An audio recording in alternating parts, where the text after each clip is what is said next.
आपले gas glass आहे. तर मी पहिले एक व्हिडिओ बनवला आहे, तो हिंदीमध्ये आहे, काही असं मराठी.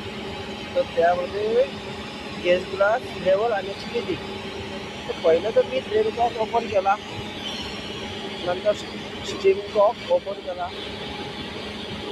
मग थोडी भीती होती, फर्स्ट टाईम होता लेवल आणण्याची.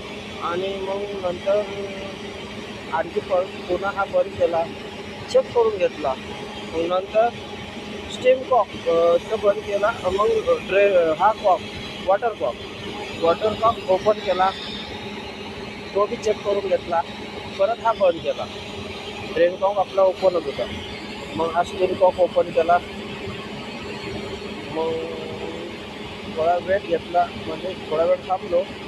मग नंतर पाण्याचा वॉटर कॉक ओपन केला. माझ्या दोघांचा दाब म्हणजे सर्क्युलेशन चालू झालं.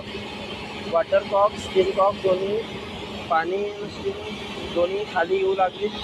मग नंतर धीरे धीरे ड्रेन कॉक बंद केला. सांगायचं असं, पहिले स्टीम कॉक, मग वॉटर कॉक, मग ड्रेन कॉक. पहिले आपल्याला हा काच जो असतो हा गरम करण्यासाठी पहिले आपल्याला स्टीम कॉकच ओपन करावा लागतो. पाण्याचा आपण डायरेक्टली ओपन करू शकत नाही, कारण की काच ऑलरेडीच थोडा गरम असतो. आणि राहिला पाणी त्याला कधी लागलं तर तो फुटायची शक्यता जास्त असते. त्याच्यासाठी आपल्याला पहिले स्टीम कॉकच ओपन करावा लागतो. तर मी पहिले स्टीम कॉक ओपन केला, मग पाण्याचा कॉक, आणि मग ड्रिंक कॉक बंद केला. काही मग ते जेवण घेऊन गेली. ठीक आहे. दोन्हीचं बी कसं, पहिला वेस्टला हा दुसरा, दोन्हीची बी सेम पोझिशन, सेम कंडिशन. आणि तेच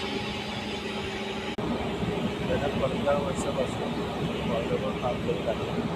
पहिले बॉल पण काय बनला त्या वर्ष चांगला विषय.